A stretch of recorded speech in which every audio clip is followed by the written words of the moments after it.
Hello, listeners, and welcome back to Bite-Sized Tales, your audio flash fiction podcast.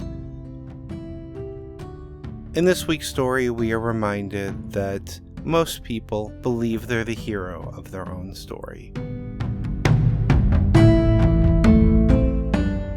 Survival, written and read by Wayne Cole.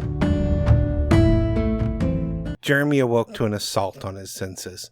The smoke in the air smelled of scorched electronics, harsh gases, charred leather, and the flesh of his crewmates. His eyes struggled to make out the scene, with the only visibility being provided by flames and a flashing red warning light.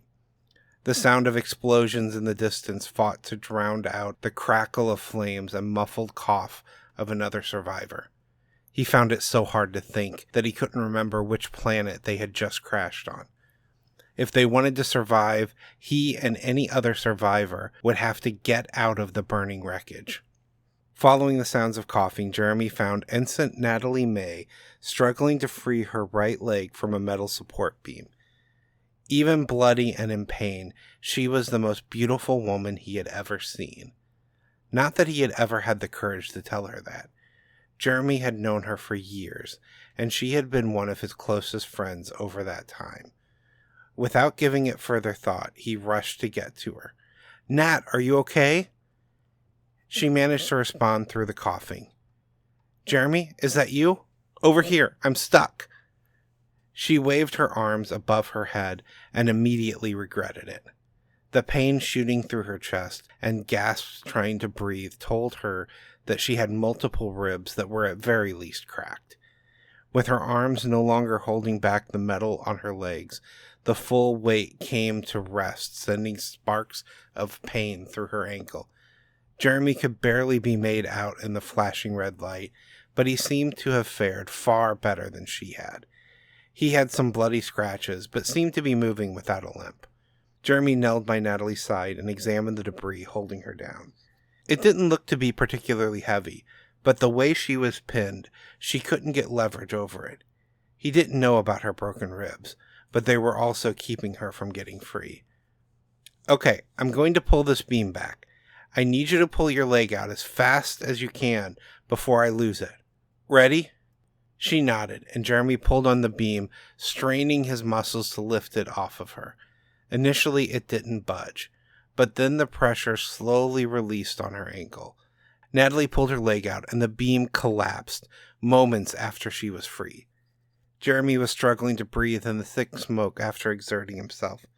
His throat burned with his coughing, while her ribs stabbed with pain at hers. With Natalie leaning on Jeremy, the two made their way towards the nearest airlock. They didn't think it would be working, but didn't know how else to get out of the ship. As it turned out, there was a large hole ripped into the hull, opening to the planet outside. The ship had crashed in a jungle, and the planet looked to be hospitable. There might be more survivors. We can't just leave them in there to die. "Nat, you can't help anyone right now. You can barely walk. We need to get you somewhere safe, and then I'll go back in." Jeremy also knew that they would need supplies. He could try to scavenge anything useful while searching for other survivors.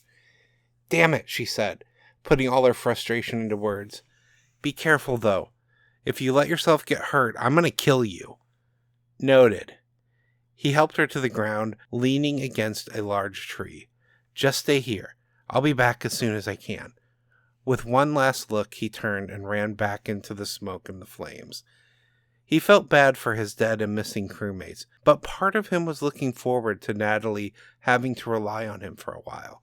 In his head, he started to create a list of supplies and prioritize them. Food and water were on the top of the list. With the explosions, there was not much left of the galley. The door to the pantry had been ripped from its hinges and caved inwards.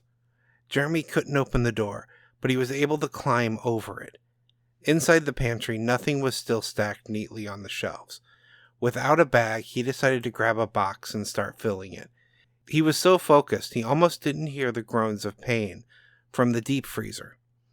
If the door had not been cracked open, he would not have heard it at all. "Hey, is someone alive in there?" Jeremy yelled, straining his eyes. There were no red lights in the freezer, but it was extremely dark. A pained voice answered him. "I'm in here." Even through the pain, Jeremy recognized the voice, and his heart sank. It was Natalie's boyfriend, Brad. His fantasies of her relying on him and coming to love him while they struggled to survive alone started to fade. Now he just saw himself as a third wheel, while Brad lived out his dream. Why did Brad have to be one of the survivors? He sighed in disappointment as he propped open the freezer door. "Hey, Brad, you okay in there?" It was too dark for him to tell if Brad had been injured. "Jeremy, is that you? Have you seen Natalie?" Even in pain, with a ship exploding around him, Brad's first thought was of his girlfriend. Jeremy worked in the same section as her, so they were probably together when the crash happened. "Yeah, she's safe. I got her out first." With the light coming through the door, he was finally able to put together what had happened. When the ship crashed, Brad had been thrown through the air and landed on a hook. His skin was pale and blood was poured out in massive quantities. It looked bad, but if they could get a first aid kit, he should survive. Jeremy winced at the sight. "That looks bad, man. Can you move?" "I think so." Brad struggled to his feet, with the hook still sticking into his side. Jeremy couldn't help but admire his strength, pushing through the pain. He couldn't help but think Natalie was right to pick Brad and overlook him. The thought wasn't fair, and he knew it. Jeremy had never told her how he felt, so why should he expect her to know? "Hold on, let me get the door." Jeremy rushed forward, clearing the path and pushing the freezer door open. They were both sweating from the heat being put off by the fire that spread into the pantry. His eyes locked on the first aid kit hanging by the entrance of the pantry. If Brad could just make it a few more feet, they could patch him up, and he would be reunited with Natalie. Without consciously thinking, Jeremy slammed the door to the freezer shut and locked it. Brad started pounding on the door, and he could barely make out his screams from inside. "Jeremy, what are you doing? Let me out of here." The exertion was causing the blood loss to increase with every pound. "What am I doing? What am I doing?" Jeremy held his head in his hands. "No, I can't do this. I'm not a killer." He moved over to the door and yelled in, "Okay, Brad, I'm going to let you out now. I need you to promise me this is just going to be between us, though. Natalie doesn't need to know, right? Brad?" There was no response from inside the freezer, and the pounding had stopped. Jeremy opened the freezer door, and an unconscious Brad slumped to the floor. There was blood everywhere, and the weight of his body pushed the hook further in. His eyes were open, but there was no life left in him. Jeremy started to hyperventilate until another explosion shook the wreckage and brought him back to his senses. He grabbed his box of supplies and the first aid kit from the wall on the way out of the pantry. Natalie was waiting for him outside of the ship, and as far as he knew, they were now the only survivors of the crash. He just had to force a neutral face and make sure she didn't notice anything was off.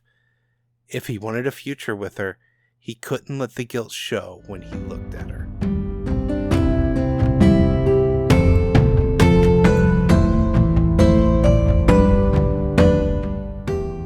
And now a word from our author. So I woke up and I had this story idea in my head. It wasn't fully developed, but I had all the characters and their motivations. I immediately sent the details to myself as a message and kind of let the story develop in my subconscious. When it came to writing, I had everything worked out except the fine detail of how and where the events were going to happen. The important part, though, is that nobody should like Jeremy when this story is done. Even though he is a hero in his own mind, he certainly shouldn't be in ours.